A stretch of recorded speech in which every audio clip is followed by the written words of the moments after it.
So hi, welcome back to MFavor Learning App. നമ്മുടെ കഴിഞ്ഞ 2 to 3 ഇയേഴ്സിൻ്റെ ഇടയിൽ കേരള PSCയുടെ പരിഷ്കരിച്ച ചോദ്യപേപ്പർ പ്രകാരം ചോദിച്ചിട്ടുള്ള ചോദ്യങ്ങൾ, അതായത് പോളിറ്റി വിഭാഗത്തിൽ നിന്നുമുള്ള ചോദ്യങ്ങൾ നമ്മളിവിടെ എങ്ങനെ അറ്റൻഡ് ചെയ്യണം, എങ്ങനെയാണ് അതിൻ്റെ ചോദ്യത്തിൻ്റെ ഉത്തരം കണ്ടെത്തുക, ഒരുപക്ഷെ അറിയാൻ പാടില്ലാത്ത ചോദ്യങ്ങൾക്ക് പോലും ഉത്തരം കണ്ടെത്താം. എങ്ങനെ ഒരു സാധാരണ വ്യക്തി, ഞാനെന്ന ഒരു സാധാരണ വ്യക്തി എക്സാം ഹാളിൽ ഇരിക്കുമ്പോൾ എനിക്ക് എൻ്റെ മനസ്സിലേക്ക് കടന്നു വരുന്ന ചിന്തകൾ പ്രകാരം ഞാൻ ഉത്തരം കൊടുക്കുമ്പോൾ അതെനിക്ക് ശരിയാകണം. അതാണ് ഇന്നത്തെ സെഷൻ എന്ന് പറയുന്നത്. അപ്പോൾ പോളിറ്റി ഭാഗത്തിൽ ചില ചോദ്യങ്ങൾ ഞാനിവിടെ കൊണ്ടുവന്നിട്ടുണ്ട്. സിമ്പിൾ ആയിട്ടുള്ള ചോദ്യങ്ങളുമുണ്ട്. കേരള PSC അറിയാലോ, 100 ചോദ്യങ്ങളും സ്റ്റേറ്റ്മെന്റ് ടൈപ്പ് ചോദ്യങ്ങളല്ല. നല്ലൊരു ശതമാനം സ്റ്റേറ്റ്മെന്റ് ടൈപ്പ് ചോദ്യങ്ങളുണ്ട് എങ്കിലും പ്രീവിയസ് ക്വസ്റ്റ്യൻസ് ബേസ് ചെയ്ത് സിമ്പിൾ ചോദ്യങ്ങളുമുണ്ട്.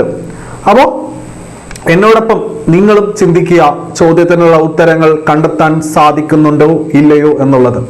ഞാൻ ചിന്തിക്കുന്ന രീതികളിലൂടെ നിങ്ങളെ ചിന്തിക്കാൻ ഞാൻ പ്രേരിപ്പിക്കാൻ ശ്രമിക്കുകയാണ്.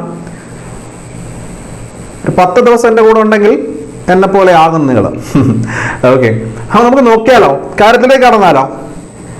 ശരി, അപ്പോൾ ഈ പറയുന്ന ക്ലാസ് റൂമിന്റെ ഒക്കെ നോട്ടുകൾ നമ്മുടെ ലേണിംഗ് ആപ്പിനുള്ളിലും അവൈലബിൾ ആണ്. നിങ്ങൾക്കറിയാലോ, LDC ക്ലാസ്സുകൾ ഇപ്പോൾ 15 ദിവസത്തേക്ക് പൂർണ്ണമായും സൗജന്യമാക്കിയിട്ടുണ്ട്. മാത്രമല്ല, ക്ലാസ് റൂം നോട്ടുകൾ MFavor കേരള PSC എന്ന ടെലിഗ്രാം ചാനലിലും സൗജന്യമായിട്ട് നിങ്ങൾക്ക് ലഭിക്കുന്നതാണ്. ഓക്കെ, സോ നേരെ ആദ്യത്തെ ചോദ്യത്തിലേക്ക് പോവാം. നിങ്ങൾക്കും റെസ്പോണ്ട് ചെയ്യാം. ഫസ്റ്റ് ചോദ്യത്തിലേക്ക് കടന്നാലോ? ഫസ്റ്റ് ചോദ്യം, 1953 സംസ്ഥാന പുനഃസംഘടനാ കമ്മീഷന്റെ ചെയർമാനായി പ്രവർത്തിച്ചതാര്? ഓപ്ഷൻസ് ഉണ്ട്. KM Panikkar, HN Kunzru, Fazal Ali, GB Pant. ഈ ചോദ്യം സ്വാഭാവികമായിട്ടും PSC ചോദിച്ച് തളർന്നിട്ടില്ലാതെ വീണ്ടും തളർവാദം പിടിച്ചു കിടക്കുന്നതും പോലും ഇത് കേട്ട എന്ത് ബെഡിൽ നിന്ന് എണീറ്റ് ഉത്തരം പറയും. സ്വാഭാവികമായിട്ടും ഓപ്ഷൻ സിയിലേക്ക് തന്നെ പോവാം. സിമ്പിൾ ക്വസ്റ്റ്യൻ ആയതുകൊണ്ട് ഞാൻ എന്ത് ചെയ്യുന്നുണ്ട്, ഓപ്ഷൻ സി എന്ന് രേഖപ്പെടുത്തുകയാണ്. ഓക്കെ, സിമ്പിൾ ക്വസ്റ്റ്യൻ ആണ്, ഓപ്ഷൻ സി എന്ന് രേഖപ്പെടുത്തുകയാണ്. ഇവിടെ നമുക്ക് പ്രത്യേകിച്ച് ഒരു തന്ത്രവും ഉപയോഗിക്കാനില്ല, സ്ട്രേറ്റ് അവേ ചോദ്യത്തിലേക്ക് പോയി അല്ലെ. അപ്പൊ ഞാൻ 1-2 ഫാക്ട്സ് കൂടെ പറഞ്ഞോട്ടെ. 1953 കേന്ദ്ര ഗവൺമെന്റ് സംസ്ഥാന പുനഃസംഘടനാ കമ്മീഷനെ നിയമിച്ചത്. ആ കമ്മീഷന്റെ അധ്യക്ഷനായിരുന്നു ഫസൽ അലി. ആ കമ്മീഷനിൽ ചെയർമാൻ അടക്കം 3 പേരായിരുന്നു ഉണ്ടായിരുന്നത്.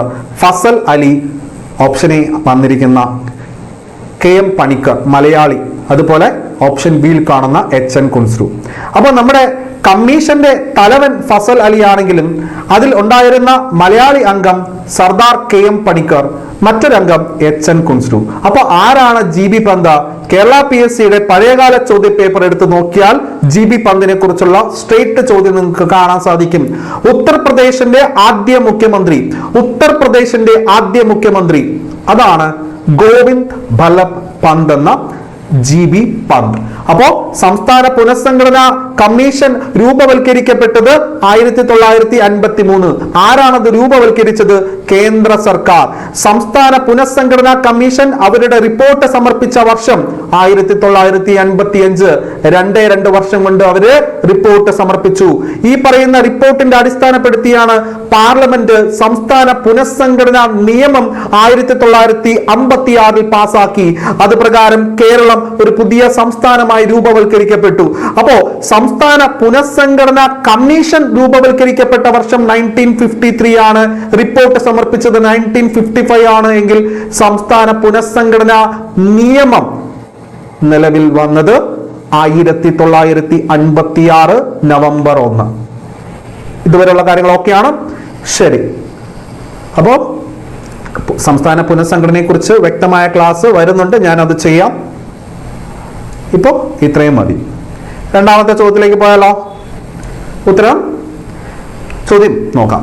വെബറിന്റെ ഐഡിയൽ തരം ബ്യൂറോക്രസിയെ കുറിച്ച് താഴെ പറയുന്ന പ്രസ്താവനകളിൽ ഏതാണ് ശരി? സ്റ്റേറ്റ്മെന്റ് ചോദ്യമാണ്. 1. തൊഴിൽ വിഭജനം. 2. വിപുലമായ പേപ്പർ വർക്ക്. 3. ശ്രേണിയുടെ നന്നായി നിർവചിച്ചിരിക്കുന്ന അധികാരം. 4 വ്യക്തിത്വമില്ലാത്ത സ്വഭാവം. എന്നിട്ട് 4 ഫാക്ടുകൾ തന്നിരിക്കുകയാണ്. അതിൽ ഏതാണ് ശരി? ഓപ്ഷൻ എ 2, 3 മാത്രം, ഓപ്ഷൻ ബി മുകളിൽ പറഞ്ഞവയല്ല, ഓപ്ഷൻ സി 1, 3, 4 മാത്രം, ഓപ്ഷൻ ഡി 2, 3, 4 മാത്രം. ഉത്തരം പറയാവോ നിങ്ങൾക്ക്? ഇതിന്റെ ഉത്തരം പറയാവോ? ഈ ചോദ്യത്തിനുള്ള ഉത്തരം അറിയാൻ പാടില്ലാത്ത ഒരു വ്യക്തിയാണ് ഞാൻ, നിങ്ങളും ഒരു പക്ഷേ. ഓക്കെ, നമ്മൾ അങ്ങനെ ചിന്തിക്കാം. ഈ ചോദ്യത്തിനുള്ള ഉത്തരം എനിക്ക് അറിയില്ല. ആരാ? വെബർ, മാക്സ് വെബർ, ഒരു ജർമ്മൻ സോഷ്യോളജിസ്റ്റാണ്. ഓക്കെ, അദ്ദേഹം ബ്യൂറോക്രസി അഥവാ ഉദ്യോഗസ്ഥ ഭരണത്തെ കുറിച്ചൊക്കെ ധാരാളം എഴുതുകയും അതിന്റെ തിയറിറ്റിക്കൽ ആയിട്ടുള്ള കാര്യങ്ങളെ കുറിച്ചൊക്കെ ഒരുപാട് പ്രസ്താവിച്ച വ്യക്തിയാണ് മാക്സ് വെബർ. അപ്പോൾ അദ്ദേഹത്തിന് ഒരു ഐഡിയൽ ബ്യൂറോക്രസി, അതായത് ലോകത്ത് ഒരിക്കലും സംഭവിക്കില്ല, ഐഡിയൽ ഗ്യാസ് എന്നൊക്കെ നമ്മൾ പറയത്തില്ലേ, അങ്ങനെ ഒരു ഗ്യാസേ ഇല്ല. എന്നാൽ ലോകത്ത് ഐഡിയൽ ബ്യൂറോക്രസി ഒരിക്കലും സംഭവിക്കാൻ പോകുന്നില്ല, ബട്ട് സംഭവിച്ചാൽ ഏറ്റവും മനോഹരം അല്ലെ? ബട്ട് അങ്ങനെ സംഭവിക്കത്തില്ല. ഐഡിയൽ ബ്യൂറോക്രസി 100% കുറ്റങ്ങളും കുറവുകളും ഇല്ലാത്ത ഒരു ബ്യൂറോക്രസി, അതാണ് ഐഡിയൽ ബ്യൂറോക്രസി. ഒരു ഫാന്റസി വേൾഡിൽ നിന്ന് ചിന്തിക്കുക. അങ്ങനെ വരുമ്പോൾ യാതൊരുവിധ കുറ്റങ്ങളോ കുറവുകളോ ഉണ്ടാവരുത്. അപ്പോ ഐഡിയൽ ബ്യൂറോക്രസിയെ കുറിച്ച് താഴെ പറയുന്ന പ്രസ്താവനകളിൽ ഏതാണ് ശരി? അപ്പോ എനിക്ക് ഈ ചോദ്യത്തിന്റെ ഉത്തരം വേണം. നിങ്ങൾക്ക് കണ്ടെത്താൻ സാധിക്കുമോ? നിങ്ങൾക്ക് ഓപ്ഷൻ സി എന്ന ചില ആളുകൾ പറയുന്നുണ്ട്. അപ്പോ ഓപ്ഷൻ എ എന്ന് പറയുന്നുണ്ട്. ഇവിടെ സ്വാഭാവികമായിട്ടും ഞാൻ ചിന്തിക്കുന്നത് ഇത്രയേ ഉള്ളൂ. ഞാൻ ആദ്യം ഫാക്റ്റിലേക്ക് നോക്കും. തൊഴിൽ വിഭജനം, അത് ഡിവിഷൻ ഓഫ് ലേബർ. ഓക്കെ, അതോടെ ഇരിക്കട്ടെ. വിപുലമായ പേപ്പർ വർക്ക്. എൻ്റെ അമ്മേ, നമ്മള് പേപ്പർ വർക്ക് കുറയ്ക്കാനാ നോക്കുന്നത്. മാക്സിമം ചെയ്യാൻ പറ്റുന്ന നല്ല കാര്യങ്ങൾ പെട്ടെന്ന് ചെയ്തു വിടുക. ഒരുപാട് പേപ്പർ വർക്കും ഫയൽ വർക്കും ഒക്കെ ആയി കഴിഞ്ഞാൽ സംഗതി ഫയലിനുള്ളിൽ തന്നെ നിൽക്കും. അപ്പോ ഒരു ഉദ്യോഗസ്ഥ ഭരണം എന്ന് പറയുമ്പോൾ പേപ്പർ വർക്കുകൾ മാക്സിമം കുറയ്ക്കാനല്ലേ ശ്രമിക്കേണ്ടത്? ചെറിയ കാര്യത്തിന് പോലും നോട്ട് എഴുതി വിട്ട് ഫയലാക്കി കൊണ്ടുവന്ന് അങ്ങ് ചെയ്യാൻ പറ്റുന്നത് അപ്പൊ അങ്ങ് ചെയ്യാം. നിലവിലെ റൂൾസും റെഗുലേഷൻസും അനുസരിച്ച് പേപ്പർ വർക്ക് കഴിവതും കുറയ്ക്കാനാണ് ശ്രമിക്കുന്നത് അല്ലേ? പക്ഷെ നമ്മുടെ നാട്ടിൽ എന്താ സംഭവിക്കുന്നത്? എന്തിനും ഏതിനും ഫയൽ ഓപ്പൺ ചെയ്യുകയും കാര്യങ്ങൾ താഴെ തട്ടിൽ നിന്നും മുകൾ തട്ടിൽ വരെ പോയി, മുകൾ തട്ടിൽ നിന്നും സൈൻ മേടിച്ച് താഴെ തട്ടിൽ വന്ന് അതിന്റെ ഉപഭോക്താവ് മരിച്ചു കഴിഞ്ഞതിന് ശേഷം കാര്യങ്ങൾ തീരുമാനവും. അപ്പോ വിപുലമായ പേപ്പർ വർക്ക് എന്ന് പറയുന്നത് ഒരിക്കലും ഐഡിയൽ ബ്യൂറോക്രസിയുടെ ഭാഗമല്ല. വിപുലമായ പേപ്പർ വർക്ക് എന്ന് പറയുന്നത് അപ്പോൾ ഒരിക്കലും വെബർ കണ്ട ആ ഐഡിയൽ ബ്യൂറോക്രസിയുടെ ഭാഗമല്ല. അപ്പോ ഓപ്ഷൻ നീ ഫാക്ട് 2 വന്നിരിക്കുന്നത് ഓപ്ഷനിൽ ഉണ്ടെങ്കിൽ അതാദ്യം ഞാൻ വെട്ടിക്കളയട്ടെ. എല്ലാം ഞാൻ വെട്ടിക്കളയാണ്.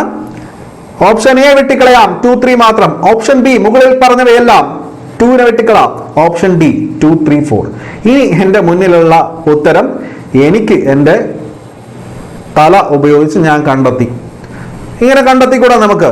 സ്വാഭാവികമായിട്ടും ഓപ്ഷൻ സിയിലേക്ക് നമുക്ക് എത്താൻ പറ്റുമോ ഇല്ലയോ? നിങ്ങൾ പറയും. ഇങ്ങനെ കണ്ടെത്താൻ പറ്റുമോ ഇല്ലയോ? ബാക്കിയൊന്നും ഞാൻ വായിച്ചില്ല. എന്റെ മനസ്സിൽ വിപുലമായ പേപ്പർ വർക്ക് ഒരിക്കലും ഒരു ഐഡിയൽ ബ്യൂറോക്രസിയുടെ ഭാഗമല്ല. ഇന്ന് നടന്നുകൊണ്ടിരിക്കുന്ന ഉദ്യോഗസ്ഥ ഭരണത്തിന്റെ ഭാഗമാണ് വിപുലമായ പേപ്പർ വർക്കുകളും മറ്റുമല്ല. അപ്പോ വെബർ കണ്ട ഐഡിയൽ ബ്യൂറോക്രസി ഇതല്ല. ഇനി വെബറിന്റെ ഐഡിയൽ ബ്യൂറോക്രസിയുടെ 6 പ്രിൻസിപ്പിൾസ് എന്താണെന്ന് നമ്മൾ ജസ്റ്റ് ഒന്ന് അറിഞ്ഞാലോ? അറിയാൻ താല്പര്യമുണ്ടോ? ആർക്കാർക്ക് അറിയാൻ താല്പര്യമുണ്ടോ? വെബറിന്റെ ഐഡിയൽ, ശരിക്കും ഇത് UPSC ലെവൽ ചോദ്യം തന്നെയാണ്. അതായത് വെബറിന്റെ ഐഡിയൽ ബ്യൂറോക്രസി എന്ന് പറയുന്നത് ഒന്നാമത് ഡിവിഷൻ ഓഫ് ലേബർ, അതായത് തൊഴിലാളികളെ അവർ ഏത് വിഭാഗത്തിലാണോ സ്പെഷ്യലൈസ് ആയിട്ടുള്ളത് അവരങ്ങോട്ടേക്ക് ഡിവൈഡ് ചെയ്യണം. ഇപ്പോ MBBS പഠിച്ചവനെ ഡോക്ടറായിട്ട് ആ ഒരു മേഖലയിലേക്ക് തരംതിരിച്ചു വിടുന്നു, എഞ്ചിനീയർ ആണെങ്കിൽ ആ മേഖലയിലേക്ക് തരംതിരിച്ചു വിടുന്നു. അപ്പോ ഡിവിഷൻ ഓഫ് ലേബർ അല്ലെങ്കിൽ തൊഴിലാളികളുടെ വിഭജനം അവിടെ ഇദ്ദേഹത്തിന്റെ നമ്പർ 1 പ്രിൻസിപ്പിൾ ആണ്. നമ്പർ 2 പ്രിൻസിപ്പിൾ ആണ് ക്ലിയർലി ഡിഫൈൻഡ് ഹൈറാർക്കി, അതായത് താഴെ തട്ട് മുതൽ മുകൾ ഭാഗം വരെ കൃത്യമായി അധികാര തസ്തിക കൃത്യമായി നിർവചിക്കുക. താഴെത്തട്ടിൽ നിന്നും പ്യൂൺ, ക്ലർക്ക്, അവിടെ നിന്ന് ഓഫീസർ ലെവൽ അങ്ങ് പോവും. അത് ഉണ്ടായിരിക്കണം. മൂന്നാമത്തെ പ്രിൻസിപ്പിൾ ആണ് കൃത്യമായ റൂൾസ് ആൻഡ് റെഗുലേഷൻസ്. അതായത് ഈ പറയുന്ന ബ്യൂറോക്രാറ്റ്സ് എല്ലാം തന്നെ നാട്ടിൽ നിലവിലുള്ള നിയമങ്ങളും ന്യായങ്ങൾക്കും അനുസരിച്ച് പൂർണ്ണമായും പ്രവർത്തിക്കുക. നാലാമത്തേതാണ് ഇംപേഴ്സണൽ റിലേഷൻഷിപ്സ്. അതിനെയാണ് ഇവിടെ കേരള PSC മലയാളത്തിലേക്ക് തർജ്ജമ ചെയ്തപ്പോൾ വ്യക്തിത്വമില്ലാത്ത സ്വഭാവം എന്ന് പറഞ്ഞു വന്നത്. അവിടെ വ്യക്തിത്വമില്ലാത്ത സ്വഭാവം നമ്മൾ ആലോചിക്കും. വ്യക്തിത്വമില്ലാത്ത സ്വഭാവം അത് ഇംപേഴ്സണൽ റിലേഷൻഷിപ്പ് എന്നാണ് പറയുന്നത്. മറ്റൊന്നുമല്ല, ഉദ്യോഗസ്ഥർക്കിടയിൽ തന്നെ വലിയ ഓഫീസറും ഉണ്ടാകും, ചെറിയ ഓഫീസറും ഉണ്ടാവും, സാധാ ശിപ്പായും ഉണ്ടാവും. അവർക്കിടയിൽ യാതൊരുവിധ, അതായത് നയങ്ങളായാലും നിയമങ്ങളായാലും അവർക്കിടയിൽ യാതൊരുവിധ ഡിസ്ക്രിമിനേഷനും ഉണ്ടാകരുത്. അല്ലെങ്കിൽ അവരിലേക്ക് വരുന്ന സാധാരണപ്പെട്ട പാവപ്പെട്ട ജനങ്ങളോടും ഒരു ആൾക്കാരോടും യാതൊരുവിധ ഡിസ്ക്രിമിനേഷനും പാടില്ല. അതായത് ഒരാളുടെ പേഴ്സണാലിറ്റി വെച്ചിട്ടോ അല്ലെങ്കിൽ അയാളുടെ ഒരു പവർ വെച്ചിട്ടോ യാതൊരു രീതിയിലുമുള്ള വിവേചനങ്ങൾ ഉണ്ടാവരുത്, ഒരു പാർഷ്യാലിറ്റി കാണിക്കരുത്. പക്ഷെ ഇന്നത്തെ ബ്യൂറോക്രസിയുടെ ഭാഗമായിട്ട് പാർഷ്യാലിറ്റി പലയിടങ്ങളിലും നമ്മൾ കാണുന്നുണ്ട്, അല്ലേ? അപ്പോ ഇത് വൺ ഓഫ് ദി പ്രിൻസിപ്പിൾസ് ആണ് എന്നുള്ള കാര്യം ഓർത്തിരിക്കുക. അഞ്ചാമത്തെ പ്രിൻസിപ്പിൾ ആണ് ഫോർമൽ സെലക്ഷൻ ഓഫ് എംപ്ലോയീസ്. അതായത് കൃത്യമായി റിക്രൂട്ട് ചെയ്യുക. ഇപ്പോൾ PSC തന്നെ ഒരു പരീക്ഷ നടത്തി, എഡ്യൂക്കേഷൻ ക്വാളിഫിക്കേഷൻ അടിസ്ഥാനപ്പെടുത്തി ഒരു പരീക്ഷ നടത്തുകയും അതിനെ കൃത്യമായിട്ട് റിക്രൂട്ട് ചെയ്യുകയാണ്. ഔദ്യോഗികമായിട്ട് എന്ത് ചെയ്യുന്നു? ഉദ്യോഗാർത്ഥികളെ തിരഞ്ഞെടുക്കപ്പെടുന്ന പ്രക്രിയയാണ് അഞ്ചാമത്തെ പ്രിൻസിപ്പിൾ. ആറാമത്തേത് വളരെ ഇമ്പോർട്ടന്റ് ആണ്, കരിയർ ഡെവലപ്മെന്റ്. അതായത് ഇപ്പോ നമ്മളൊക്കെ സർക്കാർ ജോലിയിൽ കയറുമ്പോൾ നമ്മൾ സർക്കാർ നമ്മുടെ സ്വന്തമല്ല, പക്ഷേ ആ ഒരു പർട്ടിക്കുലർ ഓർഗനൈസേഷൻ നമ്മുടെ ഓണർഷിപ്പിലല്ല. നമ്മളെല്ലാം ആ ഒരു സർക്കാരിന്റെ കീഴിൽ ശമ്പളം പറ്റുന്ന ഉദ്യോഗസ്ഥരാണ്. അപ്പൊ നമ്മൾ കാലാകാലങ്ങളിൽ ആ ശമ്പളത്തിനോട് കൂറ് കാണിക്കണ്ടേ? അതിനനുസരിച്ച് നമ്മൾ നമ്മുടെ കരിയറും ഡെവലപ്പ് ചെയ്ത് പോകണം എന്നുള്ളതാണ്. കാരണം അങ്ങേറ്റത്തെത്തുമ്പോഴേക്കും സ്വാഭാവികമായിട്ടും നമ്മുടെ ആ ഒരു വികസനം സർക്കാരിന്റെ പണം പറ്റുന്ന ഉദ്യോഗസ്ഥന് ബലമാകും. അപ്പൊ ഇത് ആറുമാണ് പ്രധാനമായിട്ടും എന്തെന്ന് പറയുന്നത് വെബറിന്റെ ഐഡിയൽ ബ്യൂറോക്രസിയുടെ ഭാഗമായിട്ട് നമുക്ക് പഠിക്കാനുള്ളത്. ഓക്കെ അല്ലേ? സോ ഇതൊന്നും അറിയാൻ പാടില്ലാത്ത ഞാൻ എന്ത് ചെയ്തു? വെറും തല മാത്രം ഉപയോഗിച്ചുകൊണ്ട് ഈ വലിയ ചോദ്യത്തിനുള്ള ചെറിയ ഉത്തരം കണ്ടെത്താൻ സാധിച്ചു. ഓക്കെ, സോ ഇതാണ് നമ്മൾ ഈ രീതിയിൽ നമ്മൾ പോയി കഴിഞ്ഞാൽ നമ്മൾ ഇത്തവണ റാങ്ക് പിടിക്കും. ഉറപ്പാണോ അല്ലയോ? നമ്മൾ റാങ്ക് പിടിക്കോ? ഡിഗ്രി ലെവലും എനിക്ക് വിഷയമല്ല, LDC ഒന്നും വിഷയമല്ല. ആണോ? ഓക്കെ ആണോ? നിങ്ങളുടെ റിപ്ലൈ ആണ് എൻ്റെ മുന്നോട്ടുള്ള എനർജി. ഓക്കെ, യെസ്, അത് മതി. അപ്പൊ മൂന്നാമത്തെ ചോദ്യത്തിലേക്ക് ഒന്ന് കടന്നാലോ? മൂന്നാമത്തെ ചോദ്യത്തിലേക്ക് കടന്നാലോ? ഓക്കെ, മൂന്നാമത്തെ ചോദ്യം ദാ വരുന്നു.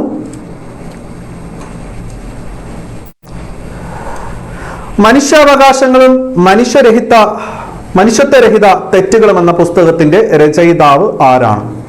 ഓപ്ഷൻസ് ഉണ്ട്. Upendra Bagchi, Anju Soni, VR Krishna Iyer, professor RP Ramanan. എന്തായിരിക്കും ഉത്തരം? ഇത് ആക്ച്വലി PSC ബുള്ളറ്റിനിൽ വന്നിട്ടുള്ള ഒരു ചോദ്യമാണ്.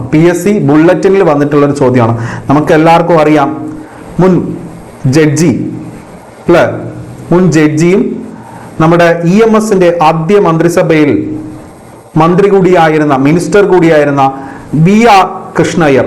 അപ്പോൾ അദ്ദേഹമാണ് ഈ ചോദ്യത്തിന്റെ ഉത്തരമായിട്ട് നമുക്ക് കൊടുക്കാൻ സാധിക്കുക. നമുക്ക് ഏറ്റവും കൂടുതൽ അറിയാവുന്ന വ്യക്തിയും അദ്ദേഹം തന്നെയാണ്. പിന്നെ അദ്ദേഹം ഈ ലോയുമായിട്ട് ബന്ധപ്പെട്ട് നിൽക്കുന്നതുകൊണ്ട് സ്വാഭാവികമായിട്ടും ഒരു മേയർ ഗസ് ഞാനങ്ങ് അടിക്കും. എന്താ പറയാ, യാതൊരുവിധ അറ്റവും തുമ്പും ഇല്ലാതെ നിൽക്കുന്ന സമയത്ത് ഇതുപോലുള്ള ഒരൊറ്റ ചോദ്യം, ഒരൊറ്റ ഉത്തരം കിട്ടേണ്ട സാഹചര്യത്തിൽ സ്വാഭാവികമായിട്ടും മനുഷ്യത്വരഹിതം അല്ലെങ്കിൽ ഹ്യൂമൻ റൈറ്റ്സ്, അപ്പോൾ ഹ്യൂമൻ റൈറ്റ്സുമായിട്ടൊക്കെ ബന്ധപ്പെട്ട് നിന്ന് നമ്മൾ പഠിക്കുന്ന വ്യക്തികൾ ആരാണ്? ഇപ്പോൾ മനുഷ്യാവകാശ കമ്മീഷൻ, കേരള സംസ്ഥാനത്തിന്റെ മനുഷ്യാവകാശ കമ്മീഷൻ ചെയർമാൻ എന്ന് പറയുന്നത് മുൻ കേരള ഹൈക്കോടതിയുടെ മുൻ ചീഫ് ജസ്റ്റിസ് കൂടിയായ എസ് മണികുമാറാണ്. അപ്പോ ജഡ്ജിമാര് ഹ്യൂമൻ റൈറ്റ്സുമായിട്ട് ബന്ധപ്പെട്ട് നിൽക്കുന്നു, സ്വാഭാവികമായിട്ടും ഞാൻ ഉത്തരം കൊടുക്കും. വി ആർ കൃഷ്ണയ്യർ അല്ലെ. വൈദ്യനാഥപുരം രാമ അയ്യർ, കൃഷ്ണ അയ്യർ എന്നുള്ളതാണ് അദ്ദേഹത്തിന്റെ യഥാർത്ഥ പേര്. പാലക്കാടാണ് അദ്ദേഹം ജനിച്ചത്. അപ്പോൾ ഈ ചോദ്യത്തിനുള്ള ഉത്തരവും ഞാൻ അറ്റവും ഒന്നും ഇല്ലാതിരിക്കുന്ന സമയത്ത് ചുമ്മാ ഒരു ഗസ് അടിച്ചു, ശരിയായി, വി ആർ കൃഷ്ണയ്യർ. ബാക്കി 3 പേരെ എനിക്ക് അറിയത്തേ ഇല്ല. ഓക്കെ, 4ാമത്തെ ചോദ്യത്തിലേക്ക് പോയാലോ. മൗലിക അവകാശങ്ങളുടെയും നിർദ്ദേശ തത്വങ്ങളുടെയും കേസുകളുടെ ശരിയായ കാലക്രമം ഏതാണ്? 1. Golaknath versus state of Punjab. 2. Keshavananda Bharati versus Kerala സംസ്ഥാനം. 3. Champakam Dorairajan versus state of Madras. 4. Minerva Mills Limited versus India government. ഇത് പണിയെടുത്താലേ കിട്ടത്തുള്ളൂ. അത്യാവശ്യം പണിയെടുക്കേണ്ട ഒരു സംഗതി വന്നിരിക്കുകയാണ് അല്ലെ. ഈ ചോദ്യത്തിനുള്ള ഉത്തരം നിങ്ങൾക്ക് പറയാവോ? ഈ ചോദ്യത്തിന്റെ ഉത്തരം ഒന്ന് പറയാവോ? എങ്ങനെ ഈ ചോദ്യത്തിന്റെ ഉത്തരം കണ്ടെത്തണം? എനിക്ക് ആകെ എന്റെ മനസ്സിലേക്ക് കയറി വരുന്നത് Keshavananda Bharati versus state of കേരളയാണ്. 1973 ആ കേസ് ആണല്ലോ. അദ്ദേഹം കുറച്ച് വർഷങ്ങൾക്ക് മുന്നേ അന്തരിച്ചു പോയി. ഓപ്ഷൻ എ എന്ന് പറയുന്നുണ്ട്, ഓപ്ഷൻ സി എന്ന് പറയുന്നുണ്ട്. നിങ്ങളുടെ ഉത്തരത്തിലേക്ക് കടന്നു വരണം. നിങ്ങൾ എങ്ങനെയാണ് ചിന്തിക്കുന്നത്? എനിക്ക് അറിയാവുന്ന ഏക കാര്യം 1973 ഏത്? Kesavananda Bharati versus state of Kerala. ഇവിടെ ശരിയായ കാലക്രമം, അപ്പൊ ആദ്യം സംഭവിച്ചത് ഏത്,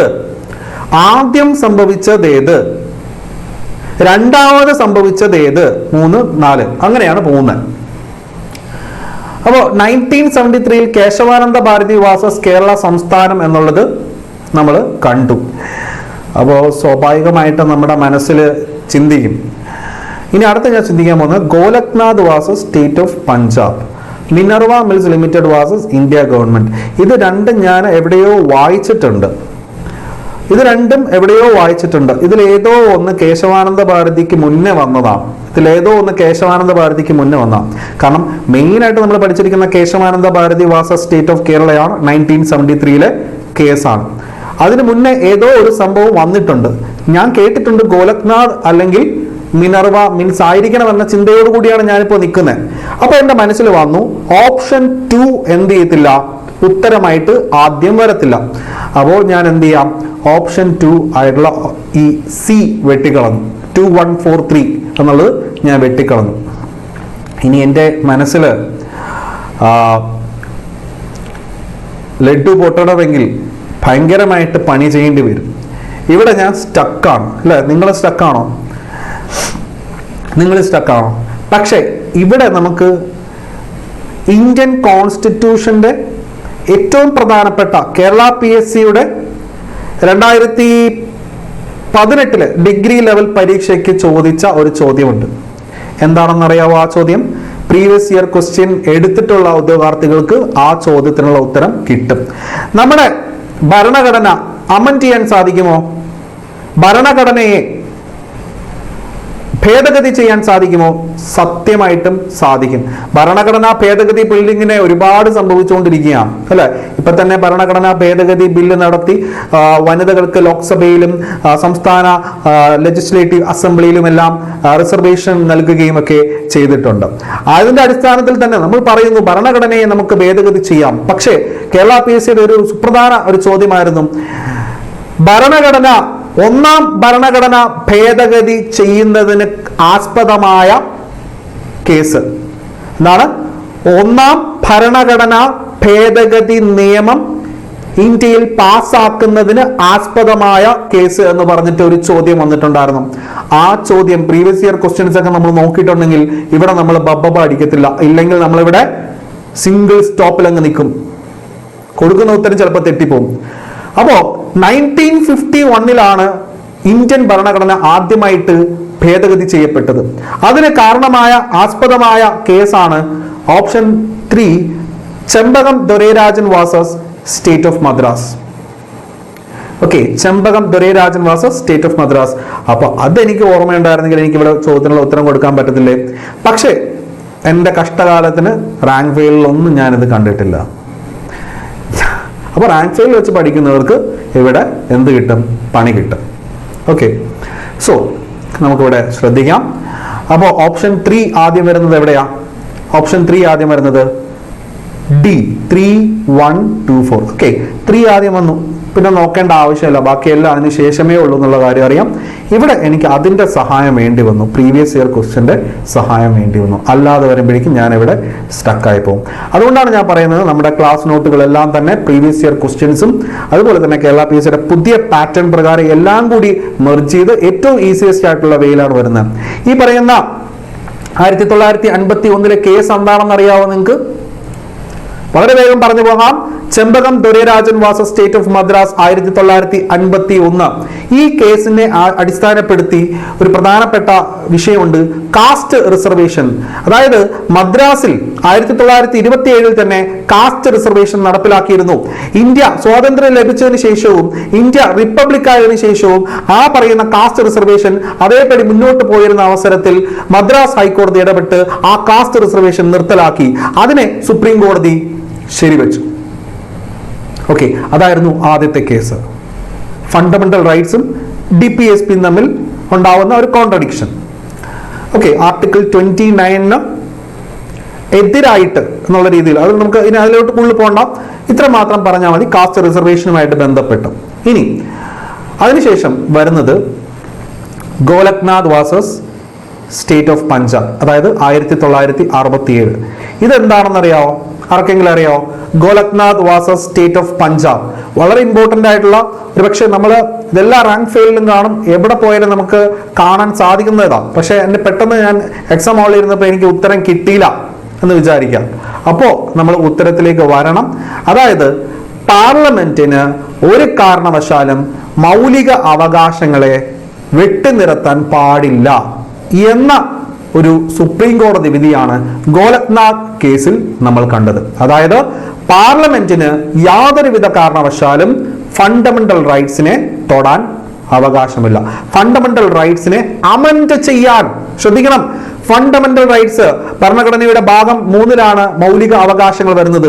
അതിനെ ഭേദഗതി ചെയ്യുവാനോ മറ്റൊന്നും പാർലമെന്റിന് അധികാരമില്ല എന്നുള്ളതാണ് 1967 ഗോലക്നാഥ് കേസിൽ പറയുന്നത്. എന്നാൽ അതിനുശേഷം 1973 കേശവാനന്ദ ഭാരതി കേസ് വന്നപ്പോ കാര്യങ്ങളങ്ങ് മാറി. കാര്യങ്ങൾ മാറിയത് മറ്റൊന്നുമല്ല, പ്രിയാമ്പിൾ എന്ന് പറയുന്നത് ഭരണഘടനയുടെ പ്രധാന ഭാഗമായിട്ട് കണക്കാക്കപ്പെടുകയും പ്രിയാമ്പിളിനെ അമെൻഡ് ചെയ്യാൻ സാധ്യതയുണ്ട്, അല്ലെങ്കിൽ അമെൻഡ് ചെയ്യാം എന്നുള്ളതും കൂടി എന്ത് ചെയ്തു?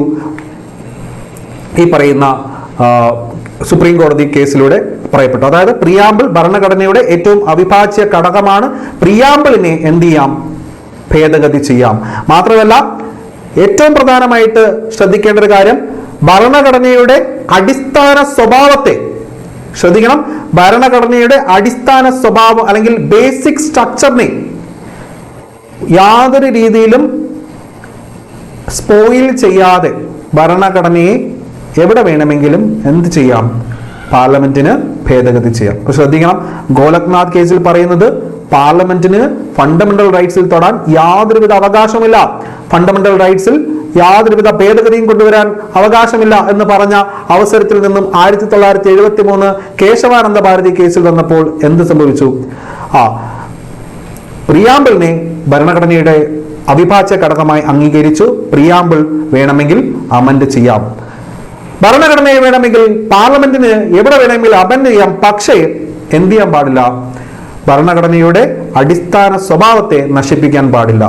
ഇത് തന്നെ കുറച്ചും കൂടി നല്ല രീതിയിൽ ശരിവെച്ചിറങ്ങിയ കേസാണ് മിനർവ മിൽസ് 1980. അതായത് പാർലമെന്റിന് ഫണ്ടമെന്റൽ റൈറ്റ്സ് അമെൻഡ് ചെയ്യാം. എന്തിന്? DPSP, അതായത് directive principles of state policies നടപ്പിലാക്കുന്നതിന് വേണ്ടി പല കാരണങ്ങൾ കൊണ്ട് ഫണ്ടമെന്റൽ റൈറ്റ്സ് എന്ത് ചെയ്യാം? പാർലമെന്റിന് അമെൻഡ് ചെയ്യാം അല്ലെങ്കിൽ ഭേദഗതി ചെയ്യാം. പക്ഷേ ഒരു കാരണവശാലും ഇവിടെയും ഭരണഘടനയുടെ അടിസ്ഥാന സ്വഭാവത്തെ അല്ലെങ്കിൽ ബേസിക് സ്ട്രക്ചറിനെ നശിപ്പിക്കരുത് എന്ന് പറഞ്ഞു. ഓക്കെ, അപ്പൊ ഇത്രയാണ് കേസുകൾ എന്ന് പറയുന്നത്. ശരിക്കും കേശവാനന്ദ ഭാരതി കേസിൽ സുപ്രീം കോടതി പറഞ്ഞ കാര്യത്തെ മിനർവ മിൽസ് കേസിൽ സുപ്രീം കോടതി ഫണ്ടമെന്റൽ റൈറ്റ്സിനെ കൂടി കൂട്ടിച്ചേർത്തുകൊണ്ട് ശരിയാക്കി പറഞ്ഞു. യെസ്, പാർലമെന്റിന് ഫണ്ടമെന്റൽ റൈറ്റ്സ് അമെൻഡ് ചെയ്യാം. ഇന്ത്യയിൽ മാർഗനിർദ്ദേശക തത്വങ്ങൾ എന്ന് പറയുമ്പോഴേക്കും സ്വാഭാവികമായിട്ട് നിങ്ങൾക്ക് അറിയാം അല്ലെ, ഒരു വെൽഫെയർ സ്റ്റേറ്റ് ക്രിയേറ്റ് ചെയ്യുക എന്നുള്ളതാണ് അവിടുത്തെ ലക്ഷ്യം. അപ്പൊ അതിനു വേണ്ടിയിട്ട് ഫണ്ടമെന്റൽ റൈറ്റ്സിൽ ചില കാര്യങ്ങൾ അമെൻഡ് ചെയ്യുമ്പോൾ ചെയ്തോ, പക്ഷേ ഭരണഘടനയുടെ അടിസ്ഥാന തത്വങ്ങളെയോ ഭരണഘടനയുടെ അടിസ്ഥാന സ്വഭാവത്തെയോ നശിപ്പിക്കരുത്. ഇതായിരുന്നു മിനർവ മിൽസ് കേസ്. അങ്ങനെ വരുമ്പോൾ നമുക്ക് ചോദ്യത്തിനുള്ള ഉത്തരവും ഓപ്ഷൻ ഡിയിലേക്ക് തന്നെ വന്നെത്താൻ സാധിച്ചിട്ടുണ്ട് എന്നുള്ളതാണ് സത്യം. ഇത് നമുക്ക് ഒറ്റ സ്റ്റെപ്പിൽ കുറച്ച് കാര്യങ്ങൾ പഠിച്ചെടുക്കാമെന്നുള്ളതല്ലാതെ പൂർണ്ണതയോടുകൂടി കാര്യങ്ങൾ നമുക്ക് തീർക്കാൻ പറ്റത്തില്ല. ഓക്കെ, ക്വസ്റ്റ്യൻ ഡിസ്കഷൻ ആണല്ലോ. അടുത്ത ചോദ്യം, പഞ്ചായത്ത് രാജിനെ കുറിച്ചുള്ള താഴെ പറയുന്ന പ്രസ്താവനകൾ പരിഗണിക്കുക. അതിൽ ഏതാണ് തെറ്റെന്ന് അടയാളപ്പെടുത്തുക. ഓപ്ഷൻസ് ഉണ്ട്. എ, പഞ്ചായത്ത് രാജ് സംവിധാന പ്രകാരം 1/3 സീറ്റുകൾ എല്ലാ തലങ്ങളിലും സ്ത്രീകൾക്കായി സംവരണം ചെയ്തിട്ടുണ്ട്.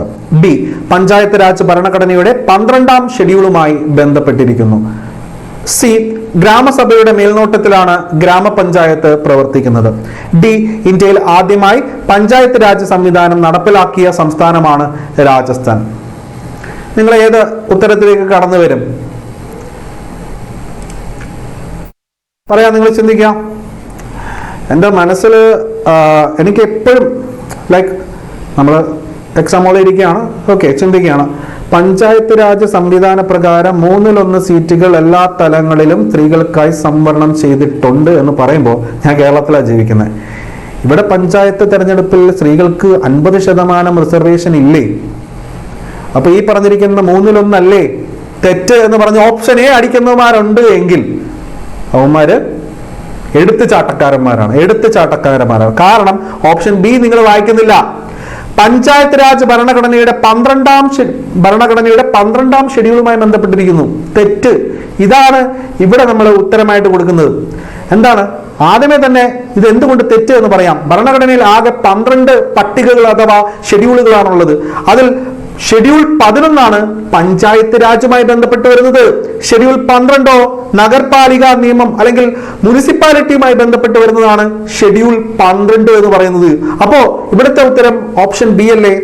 ഓപ്ഷൻ ബി ആണ്. ഇനി അടുത്തൊന്നും കൂടെ പറയാം. പഞ്ചായത്ത് രാജ് സംവിധാന പ്രകാരം 1/3 സീറ്റുകൾ എല്ലാ തലങ്ങളിലും സ്ത്രീകൾക്കായി സംവരണം ചെയ്യപ്പെട്ടിട്ടുണ്ട്. ഗ്രാമപഞ്ചായത്ത് തലങ്ങളായിക്കോട്ടെ, ഗ്രാമപഞ്ചായത്ത് ആയിക്കോട്ടെ, ബ്ലോക്ക് പഞ്ചായത്ത് ആയിക്കോട്ടെ, ജില്ലാ പഞ്ചായത്ത് ആയിക്കോട്ടെ, ഇവിടങ്ങളിലെല്ലാം സീറ്റ് റിസർവേഷൻ വനിതകൾക്ക് 1/3 നമ്മുടെ പഞ്ചായത്ത് രാജ് നിയമം അടിസ്ഥാനപ്പെടുത്തി. എന്നാൽ കേരളം പോലുള്ള ചില സംസ്ഥാനങ്ങളിൽ ഇത് എന്ത് ചെയ്തു?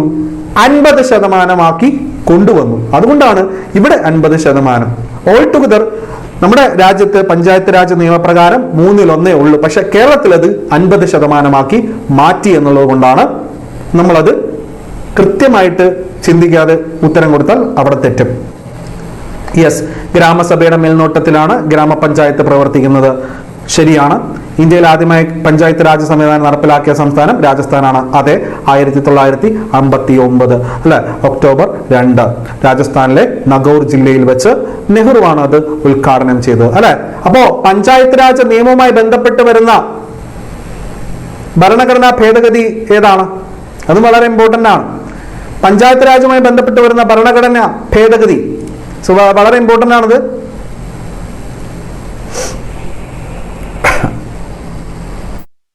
യെസ്, അതെ, 73ാം ഭരണഘടനാ ഭേദഗതി നിയമം. 73ാം ഭരണഘടനാ ഭേദഗതി നിയമം 1992 അല്ലെ.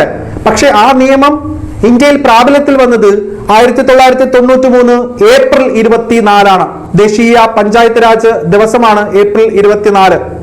ഇത് പ്രകാരമാണ് ഭരണഘടനയിലേക്ക് പട്ടിക 11 ചേർക്കപ്പെടുന്നത്.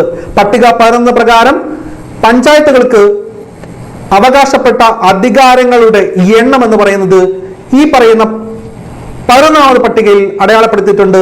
29 ഐറ്റങ്ങളാണ്. 29, അതായത് 29 വിഷയങ്ങളിൽ പഞ്ചായത്തുകൾക്ക് അധികാര പരിധിയുണ്ട്. അതാണ് ഈ പറയുന്ന 11ാം പട്ടികയിൽ നിഷ്കർഷിച്ചിരിക്കുന്നത്. ഇനി 74ാമത് ഭരണഘടനാ ഭേദഗതി നിയമം 1992 എന്ന് പറയുന്നത് നഗരപാലിക നിയമം അഥവാ മുനിസിപ്പാലിറ്റി നിയമമാണ്. ഇതെന്ന് പറയുന്നത് 1993 ജൂൺ 1 നിലവിൽ വന്നിട്ടുള്ളത്. ഇത് പ്രകാരം ഭരണഘടനയിലേക്ക് ചേർക്കപ്പെട്ട പട്ടികയാണ് 12ാമത് പട്ടിക. ഇത് പ്രകാരം ഈ പട്ടികയിൽ മുനിസിപ്പാലിറ്റികൾക്കുള്ള അധികാര പരിധി അല്ലെങ്കിൽ അധികാര വിഷയങ്ങളുടെ എണ്ണം എന്ന് പറയുന്നത് 18 എണ്ണമാണ്. 18 എണ്ണം. ഓക്കെ ആണോ? അപ്പോ ഇന്ത്യയിൽ പഞ്ചായത്ത് രാജ് നിയമം നിലവിൽ വന്നത് 93 ഏപ്രിൽ 24. ഇന്ത്യയിൽ മുനിസിപ്പാലിറ്റി നിയമം നിലവിൽ വന്നത് 93 ജൂൺ 1. എന്നാൽ കേരളത്തിന്റെ കാര്യം എടുക്കാം.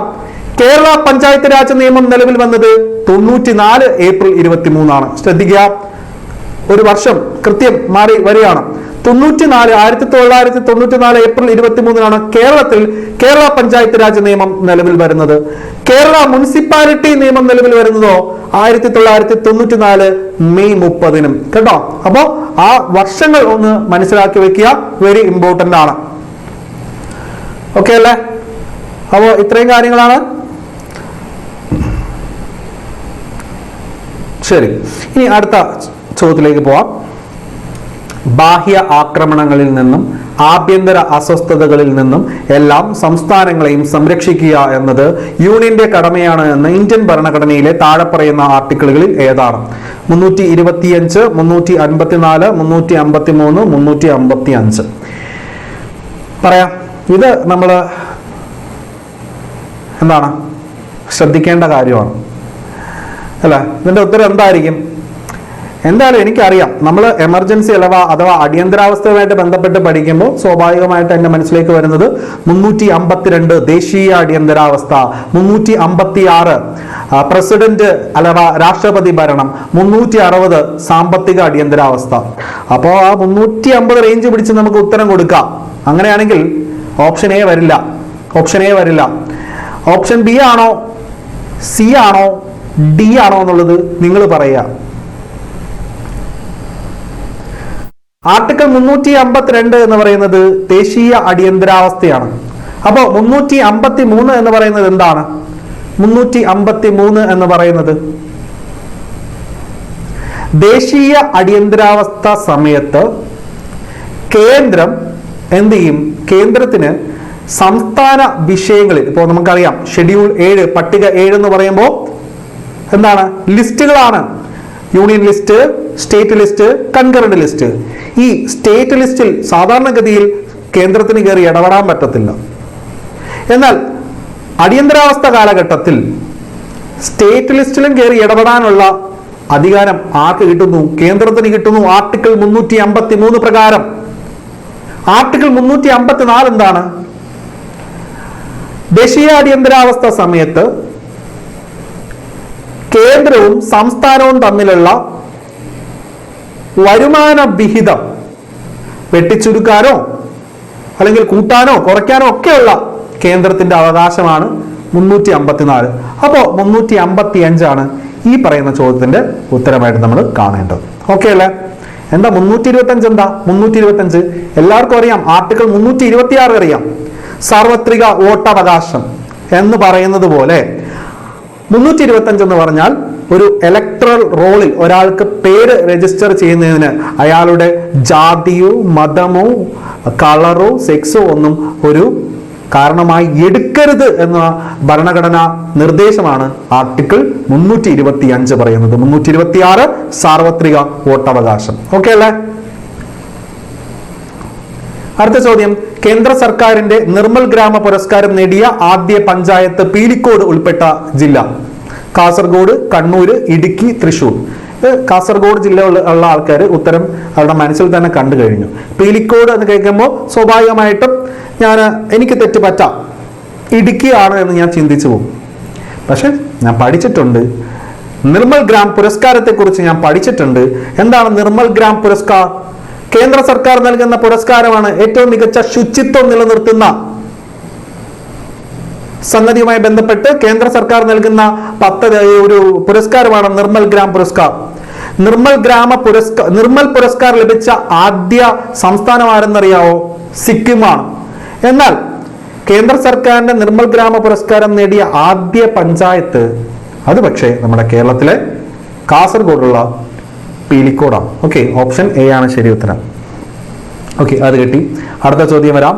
പൊതുജനത്തിന് സൗജന്യമായി വൈഫൈ ഏർപ്പെടുത്തിയ കേരളത്തിലെ ആദ്യ പഞ്ചായത്ത്? ഇരവിപേരൂർ, ആലത്തൂർ, ആറന്മുള, ലക്കിടി. ഇതൊക്കെ ഒന്നുകിൽ കറണ്ട് അഫെയർ റിലേറ്റഡ് ആയിട്ട് വരും, അല്ലെങ്കിൽ തന്നെ നമ്മൾ സ്റ്റീരിയോടൈപ്പിക് ആയിട്ട് പഠിച്ചു വരുന്ന കാര്യങ്ങളൊക്കെ തന്നെയാണ്. ഇവിടെ ഒരു ഗസ് നമുക്ക് എടുക്കാം. പൊയ്കായിൽ യോഹന്നാൻ, നമ്മൾ നവോത്ഥാന നായകനെ കുറിച്ച് പഠിക്കുന്നുണ്ടല്ലോ. പ്രത്യക്ഷ രക്ഷാ ദേവസഭ രൂപവൽക്കരിക്കപ്പെട്ട സ്ഥലവും അതിന് കാരണക്കാരനായ പൊയ്കായിൽ യോഹന്നാൻ, പൊയ്കായിൽ അപ്പച്ചന്റെ ഒക്കെ സ്ഥലമാണ്, പത്തനംതിട്ടയിലാണ്. ഉത്തരവേദ ഓപ്ഷൻ എ ഇരവിപേരൂരാണ് കേട്ടോ. ഓപ്ഷൻ എ ഇരവിപേരൂരാണ്. അങ്ങനെയാണെങ്കിൽ നമുക്കിനി അടുത്ത ചോദ്യത്തിലേക്ക് കടന്നാലാം. ഒരു ക്ഷേമരാഷ്ട്രം സൃഷ്ടിക്കുന്നതിന് സഹായകരമാവുന്ന സാമൂഹിക, സാമ്പത്തിക, രാഷ്ട്രീയ പരിപാടികൾ ഗവൺമെന്റ് ഏറ്റെടുക്കുമെന്ന് ആവശ്യപ്പെടുന്ന ഭരണഘടനാ ഭാഗം? ഓപ്ഷൻസ് ഉണ്ട്. മൗലിക കർത്തവ്യങ്ങൾ, മൗലിക കടമകൾ, നിർദ്ദേശക തത്വങ്ങൾ, ഇവയൊന്നുമല്ല. ഞാൻ ഓൾറെഡി, നിങ്ങൾക്ക് എല്ലാവർക്കും ഉത്തരം പറയാൻ പറ്റും അല്ലെ? ഞാൻ ഓൾറെഡി പറഞ്ഞു, കഴിഞ്ഞ ഒരു ക്വസ്റ്റ്യനിൽ തന്നെ പറഞ്ഞു. ക്ഷേമരാഷ്ട്രം അഥവാ വെൽഫെയർ സ്റ്റേറ്റ്, ക്ഷേമരാഷ്ട്രം നടപ്പിലാക്കുക, വെൽഫെയർ സ്റ്റേറ്റ്. അതായത് ഗാന്ധിജിയുടെ താല്പര്യപ്രകാരമൊക്കെ തന്നെയാണ് അത് നടപ്പിലാക്കാൻ വേണ്ടിയിട്ട് ഭരണഘടനയുടെ ഭാഗമാക്കി മാറ്റിയത്. ഗാന്ധിജിയുടെ ഒക്കെ താല്പര്യം. ഓക്കെ, ഗാന്ധിയൻ പ്രിൻസിപ്പിൾസും സോഷ്യലിസ്റ്റ് പ്രിൻസിപ്പിൾസും ഒക്കെ ഇവിടെ വരുന്നുണ്ട്. അപ്പോ ഇത് ഒരു രാജ്യത്തെ, ഇവിടെ സ്റ്റേറ്റ് എന്ന് പറയുന്നത് ഒരു രാജ്യത്തെയാണ് കണക്കാക്കുന്നത്. ഒരു രാജ്യത്തെ വെൽഫെയർ സ്റ്റേറ്റ് ആക്കണം, ക്ഷേമരാഷ്ട്രമാക്കണം എന്നതിനെ അടിസ്ഥാനപ്പെടുത്തിക്കൊണ്ടാണ് ഭരണഘടനയുടെ ഭാഗം 4ലേക്ക് നിർദ്ദേശക തത്വങ്ങൾ അഥവാ directive principles of state policy insert ചെയ്യുന്നത്. ഓക്കെ, അപ്പോൾ ഈ ചോദ്യത്തിനുള്ള ഉത്തരം ഓപ്ഷൻ സി ആണ്, സംശയമില്ല.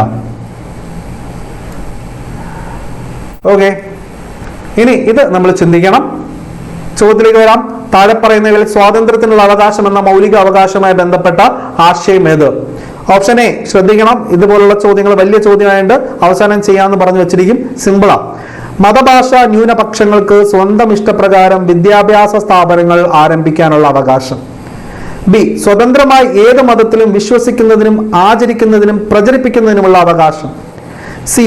പൊതു നിയമനങ്ങളിൽ അവസര സമത്വം ഉറപ്പാക്കൽ. ഡി. അന്യായമായ അറസ്റ്റിനും തടങ്കലിനുമെതിരെയായ സംരക്ഷണം. ഇവിടെ നിങ്ങൾ എന്ത് ഉത്തരം കൊടുക്കും? നിങ്ങളുടെ ഇത്ര കാലത്തെ പഠനത്തിൽ നിന്നും നിങ്ങൾക്ക് എന്ത് ഉത്തരം ഇവിടെ കൊടുക്കാൻ പറ്റും? അത് ശരിയാകുമോ ഇല്ലയോ എന്നുള്ളത് നമുക്കൊന്ന് അറിയണ്ടേ? ശരിയാകുമോ ഇല്ലയോ എന്നുള്ളത്. നമ്മുടെ രാജ്യത്ത് മൗലിക അവകാശങ്ങൾ എന്ന് പറയുമ്പോൾ ആകെ എത്ര എണ്ണമാ ഉള്ളത്?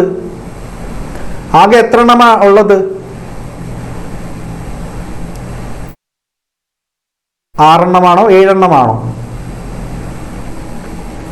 അവിടെയാണ് നമ്മൾ ചിന്തിക്കേണ്ടിയിരിക്കുന്നത്. എപ്പോഴും കേരള PSC ചോദിച്ചു വരുന്ന, നമ്മൾ കാട് കയറി പഠിക്കുകയെങ്കിൽ നമ്മൾ ചില കാര്യങ്ങൾ നമ്മുടെ കയ്യിൽ നിന്ന് പോകും. ഭരണഘടനയിൽ എത്ര മൗലിക അവകാശങ്ങളാണ് ഉള്ളത്? Option A 6, B 7. എന്ന് പറയും? Option A 6. മുന്നേ 7 ആയിരുന്നു, പക്ഷെ ഇപ്പോൾ 6 ആണ്. അതായത് സമത്വത്തിനുള്ള അവകാശം അല്ലെ, ആർട്ടിക്കിൾ 14 മുതൽ 18 വരെ. ഇനി സ്വാതന്ത്ര്യത്തിനുള്ള അവകാശം, അതാണ് 19 മുതൽ 22 വരെ. സ്വാതന്ത്ര്യത്തിനുള്ള അവകാശം 19 മുതൽ 22 വരെ. അതിലാണ് ഈ പറയുന്ന ചോദ്യത്തിന്റെ ഉത്തരം ഒളിഞ്ഞിരിക്കുന്നത്. ആർട്ടിക്കിൾ 19 1A പറയുന്നത് പത്രസ്വാതന്ത്ര്യത്തെ കുറിച്ചാണ്. ഏറ്റവും പ്രധാനമായിട്ട് എടുത്തു പറയുന്നത് ആർട്ടിക്കിൾ 21 ആണ്. അതായത് മൗലിക അവകാശങ്ങളുടെ അടിത്തട്ടുന്ന അല്ലെ, അതായത് അടിത്തറ മൗലിക അവകാശങ്ങളുടെ അടിത്തറ എന്ന് വിശേഷിപ്പിക്കപ്പെടുന്ന ഭരണഘടന അനുച്ഛേദം അഥവാ ആർട്ടിക്കിളാണ് ആർട്ടിക്കിൾ 21. അതായത് ജീവനും അതുപോലെ തന്നെ വ്യക്തിത്വം അല്ലെങ്കിൽ നമ്മുടെ പ്രൈവസി അല്ലെ, അതായത് വ്യക്തി സ്വാതന്ത്ര്യത്തിനും പ്രൈവസി, ലൈഫ്, ജീവിക്കുന്നതിന് വേണ്ടിയുള്ള സ്വാതന്ത്ര്യം, അതാണ് ആർട്ടിക്കിൾ 21. അത് ഈ പറയുന്ന സ്വാതന്ത്ര്യത്തിനുള്ള അവകാശത്തിന്റെ ഭാഗമായിട്ട് ആർട്ടിക്കിൾ 21 നമ്മൾ പഠിക്കുന്നു. 22 ആണ് ഇവിടെ എടുത്തു പറയേണ്ടത്. ഒരു വ്യക്തിയെ അറസ്റ്റ് ചെയ്താൽ 24 മണിക്കൂറിനുള്ളിൽ മജിസ്ട്രേറ്റിന്റെ മുന്നിൽ ഹാജരാക്കണം എന്നുള്ളത്. അപ്പോൾ അങ്ങനെ വരുമ്പോ ഇവിടെ സ്വാതന്ത്ര്യത്തിനുള്ള അവകാശം എന്ന് പറയുന്നത് ഏതേ വരത്തുള്ളൂ? ഓപ്ഷൻ ഡി, ആർട്ടിക്കിൾ 22 അല്ലെ. അപ്പോ ശ്രദ്ധിക്കണം, ഇവിടെ വെച്ച് നമ്മൾ പഠിക്കണം ഭരണഘടനയുടെ പാർട്ട് 3 ഭാഗം 3 ഫണ്ടമെന്റൽ റൈറ്റ്സ് അഥവാ മൗലിക അവകാശങ്ങളിൽ എത്ര അവകാശങ്ങളുണ്ട്? 1. സമത്വത്തിനുള്ള അവകാശം ആർട്ടിക്കിൾ 14 മുതൽ 18 വരെ. 2. സ്വാതന്ത്ര്യത്തിനുള്ള അവകാശം ആർട്ടിക്കിൾ 19 മുതൽ 22 വരെ. 3. ചൂഷണത്തിനെതിരായ അവകാശം ആർട്ടിക്കിൾ 23 24 അല്ലെ. 4. മതസ്വാതന്ത്ര്യത്തിന് വേണ്ടിയുള്ള അവകാശം ആർട്ടിക്കിൾ 25 28. 5. അഞ്ചാമത് എന്തായിരിക്കും? സാംസ്കാരികവും വിദ്യാഭ്യാസപരവുമായ അവകാശം ആർട്ടിക്കിൾ 29 30. ഏറ്റവും അവസാനമായിട്ട് പഠിക്കണം ഭരണഘടനാ പ്രതിവിധിക്കുള്ള അവകാശം. ഓക്കെ, ഭരണഘടനാ പ്രതിവിധിക്കുള്ള അവകാശമാണ് 6ാമത്തെ അവകാശം ആർട്ടിക്കിൾ 32. പക്ഷെ നമ്മുടെ ഭരണഘടനയിൽ 1976 വരെ ആകെ അവകാശങ്ങളുടെ എണ്ണം 7 ആയിരുന്നു. സ്വത്തവകാശം എന്നത് ഒരു മൗലിക അവകാശമായിരുന്നു. പക്ഷേ ശ്രദ്ധിക്കണം, അല്ല 1978 വരെ കേട്ടോ, 1978 വരെ സ്വത്തവകാശം മൗലിക അവകാശമായിരുന്നു. അതിന് ഏറ്റവും പ്രധാനമായിട്ട് എടുത്തു പറയേണ്ട കാര്യം നമ്മുടെ ജനതാ ഗവൺമെന്റ്, അതായത് മൊറാർജി ദേശായിയുടെ കാലഘട്ടത്തിൽ അദ്ദേഹം പ്രധാനമന്ത്രിയായപ്പോൾ അദ്ദേഹം എന്ത് ചെയ്തു? പാർലമെന്റിൽ 44ാമത് ഭരണഘടനാ ഭേദഗതി നിയമം 1978 പാസാക്കി.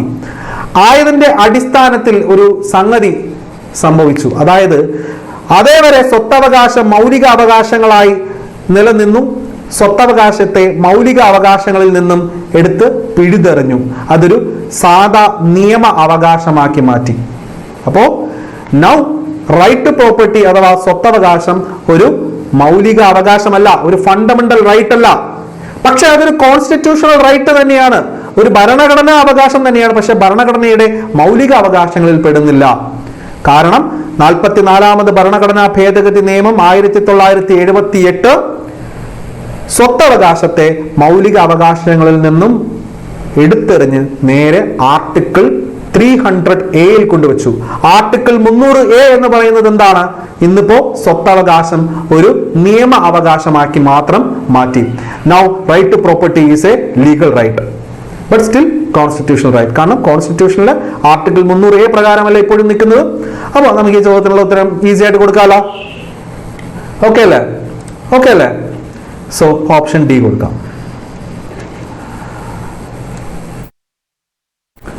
അടുത്ത ചോദ്യം നോക്കാം.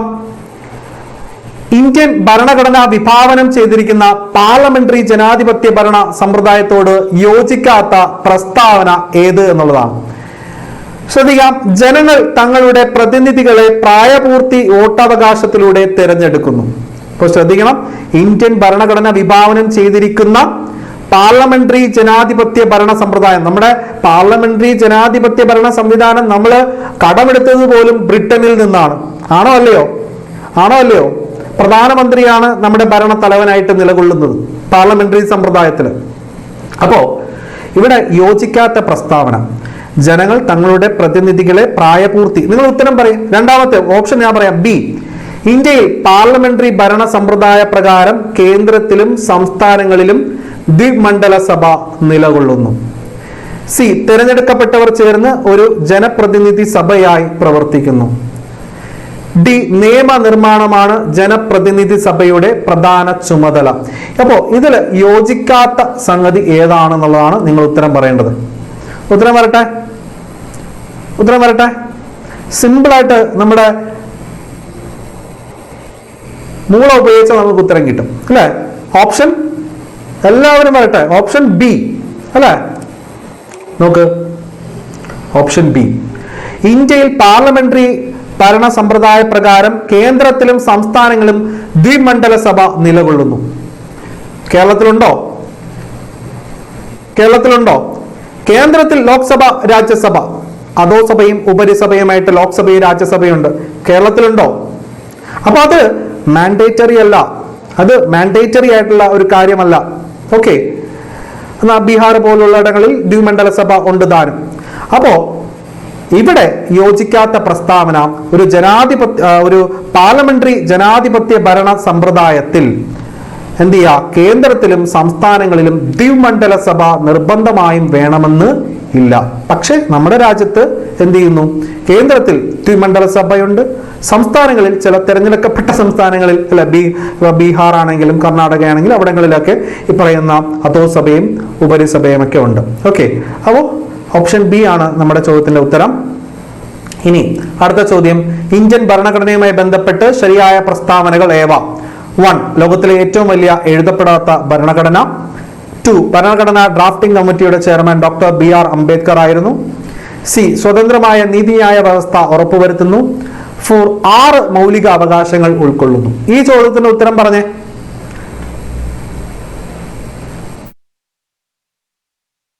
ഈ ചോദ്യത്തിനുള്ള ഉത്തരം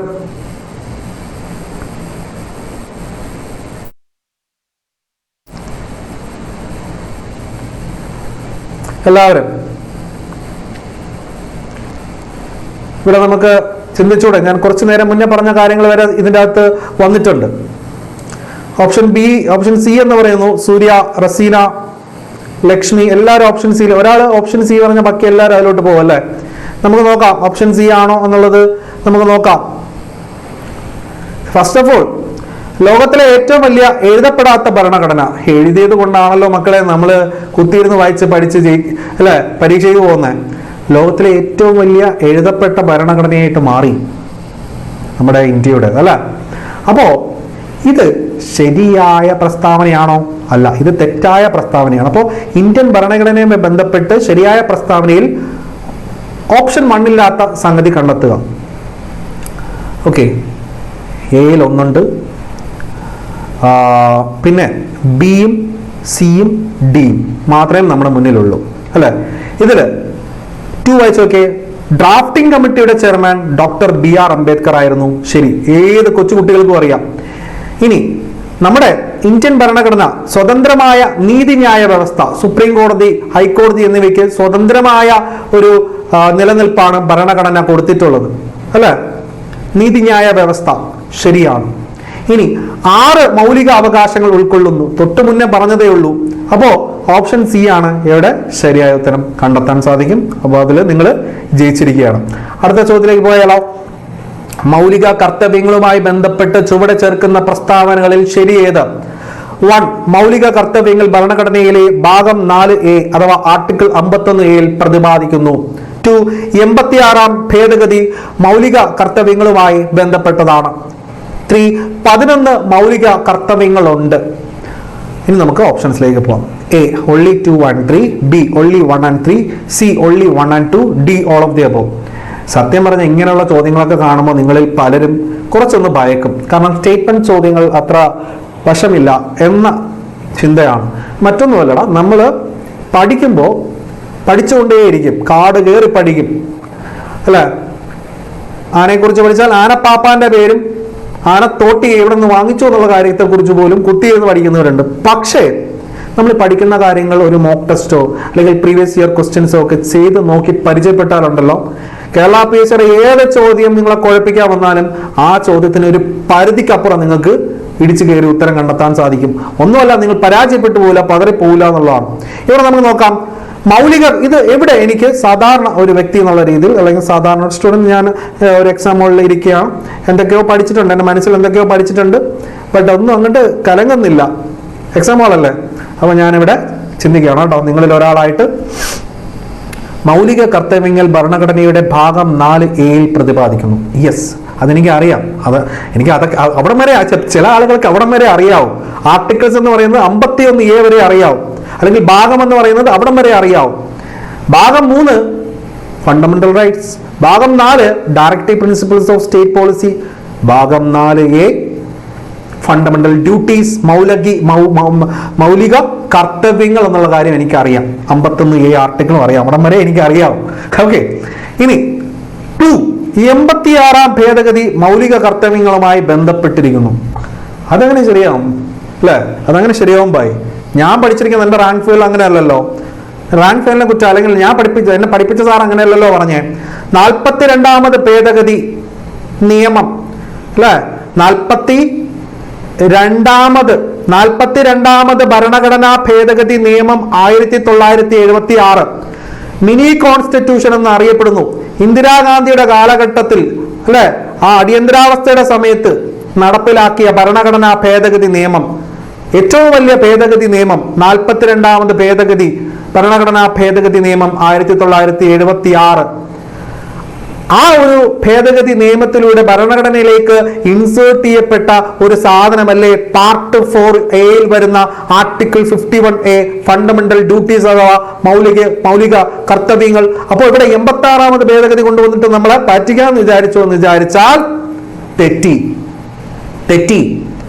എന്തെന്ന് പറയട്ടെ, 42ാമത് ഭരണഘടനാ ഭേദഗതി നിയമം 1976 പ്രകാരം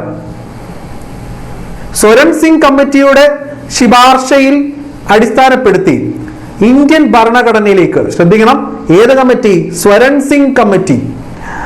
അയാളുടെ ആ കമ്മിറ്റിയുടെ റിപ്പോർട്ടിന്റെ അടിസ്ഥാനത്തിലും നടപ്പിലാക്കപ്പെട്ട ഒരു ഭരണഘടനാ ഭേദഗതി നിയമമാണ് 42ാമത് 1976.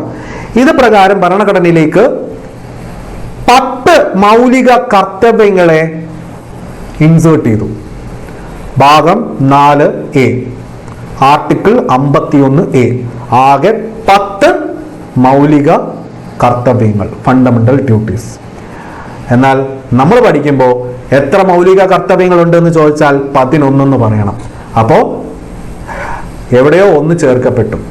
2002 86ാം ഭരണഘടനാ ഭേദഗതി നിയമത്തിലൂടെ 11ാമത് ഒരു മൗലിക കർത്തവ്യം കൂടി എന്ത് ചെയ്തു? ഇൻട്രൊഡ്യൂസ് ചെയ്തു. എന്താണ്? കുട്ടികൾക്ക് വിദ്യാഭ്യാസം ഉറപ്പുവരുത്തുക. കുട്ടികൾക്ക് വിദ്യാഭ്യാസം ഉറപ്പുവരുത്തുക എന്ന ഒരു മൗലിക കർത്തവ്യം കൂടി 2002 86ാമത് ഭരണഘടനാ ഭേദഗതിയിലൂടെ കൂട്ടിച്ചേർക്കപ്പെട്ടു. അപ്പോ ആദ്യം 10 ആയിരുന്നത് ഇപ്പോ 11 മൗലിക കർത്തവ്യങ്ങളുണ്ട്. അപ്പൊ ഈ ചോദ്യത്തിന്റെ ഉത്തരം ഓപ്ഷൻ ഡി കൊടുത്തൂടെ? ഒന്നും അറിയാത്തവരും എബോവ് ഓള് കൊടുക്കും അല്ലെ? ഒന്നും അറിയാത്തവരും എബോവ് ഓള് കൊടുക്കും. അപ്പൊ ഇങ്ങനെ നമുക്ക് ചിന്തിച്ചൂടെ? അപ്പൊ നമ്മൾ പഠിക്കുമ്പോൾ നമുക്ക് എപ്പോഴും നമ്മൾ എക്സാം ഹാളിൽ ഇരിക്കുമ്പോൾ നമ്മളെ ഒന്ന് ചിന്തിക്കാൻ നമ്മൾ വിടണമെങ്കിൽ ഉറപ്പായിട്ടും ഇത്തരത്തിൽ ചോദ്യങ്ങൾ നമ്മൾ ചെയ്യണം. അതും പ്രീവിയസ് ഇയർ ക്വസ്റ്റ്യൻസ് ചെയ്താൽ ധാരാളം എന്നുള്ളതാണ്. ഓക്കെ, ഡിഗ്രി ലെവലൊക്കെ പഠിക്കുന്നവരാണെങ്കിൽ ഉറപ്പായും UPSC ലെവൽ ഫിലിംസിന്റെ ക്വസ്റ്റ്യൻ പേപ്പറൊക്കെ ചെയ്യാം, വർത്താണ്. ഓക്കെ, അപ്പൊ ഇത്തരത്തിൽ ബേസിക് മുതൽ അഡ്വാൻസ്ഡ് ആയിട്ടുള്ള കാര്യങ്ങൾ ഒറ്റ സ്റ്റെപ്പിൽ ഇരുന്ന് പഠിക്കാം എന്നുള്ളതാണ് നമ്മുടെ ഒരു ക്ലാസ്സിന്റെ പ്രത്യേകത എന്ന് പറയുന്നത്. ഓക്കെ, അപ്പൊ ഓക്കെ അല്ലേ? ഇതുവരെ ഓക്കെ അല്ലേ? അങ്ങനെയാണെങ്കിൽ അടുത്തൊരു ചോദ്യത്തിലേക്ക് കടന്നാം. ഇന്ത്യൻ ഭരണഘടന കടമെടുത്ത ആശയങ്ങളുമായി ബന്ധപ്പെട്ട ശരിയായ പ്രസ്താവന ഏത്? 1. നിർദ്ദേശക തത്വങ്ങൾ അയർലൻഡ് ഭരണഘടനയിൽ നിന്നും കടമെടുത്തു. 2. സ്വാതന്ത്ര്യം, സമത്വം, സാഹോദര്യം അമേരിക്കൻ ഭരണഘടനയിൽ നിന്നും കടമെടുത്തു. ഓക്കെ. 3. നിയമവാഴ്ച അല്ലെ ബ്രിട്ടീഷ് ഭരണഘടനയിൽ നിന്നും കടമെടുത്തു. റൂൾ ഓഫ് ലോ അതാണ് നിയമവാഴ്ച. ഇനി നമുക്ക് ഓപ്ഷൻസിലേക്ക് പോകാം. A. only 1 and 2, B. only 2 and 3, C. only 1 and 3, D. all the above. ഈ ചോദ്യത്തിനുള്ള ഉത്തരം നിങ്ങൾ എല്ലാവരും എന്തേ കൊടുക്കത്തുള്ളൂ? എല്ലാവരുടെ ഉത്തരം വരട്ടെ. ഈ ചോദ്യത്തിനുള്ള ഉത്തരം എല്ലാവരും ഒന്ന് പറഞ്ഞേ. ഈ ചോദ്യത്തിനുള്ള ഉത്തരം ഓപ്ഷൻ സി. എന്തുകൊണ്ട് ഓൾ ദ എബോവ് കൊടുത്തില്ല? നിങ്ങൾ കഴിഞ്ഞ ക്വസ്റ്റ്യൻ നമ്മൾ ഓൾ ദ എബോവ് കൊടുത്തേ, ഈ ക്വസ്റ്റ്യൻ നമ്മൾ ഓൾ ദ എബോവ് കൊടുത്തില്ല. എന്തുകൊണ്ട്? അത് നമ്മൾ എപ്പോഴും എല്ലാ സ്ഥാപനങ്ങളിലും ഇത് കർക്കശമായി പഠിപ്പിച്ചിരിക്കും.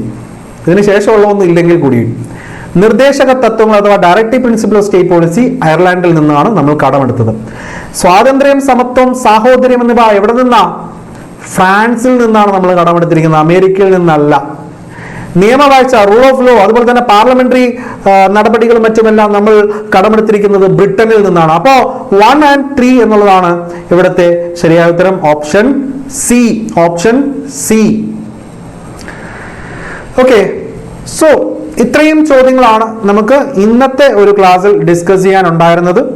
അപ്പോൾ ഇത്തരത്തിൽ നമ്മൾ കാര്യങ്ങൾ കൃത്യമായി പഠിച്ചു പോയാൽ നമ്മുടെ ജയം നമുക്ക് തന്നെ സ്വയം ഉറപ്പിക്കാൻ സാധിക്കും. ഓക്കെ.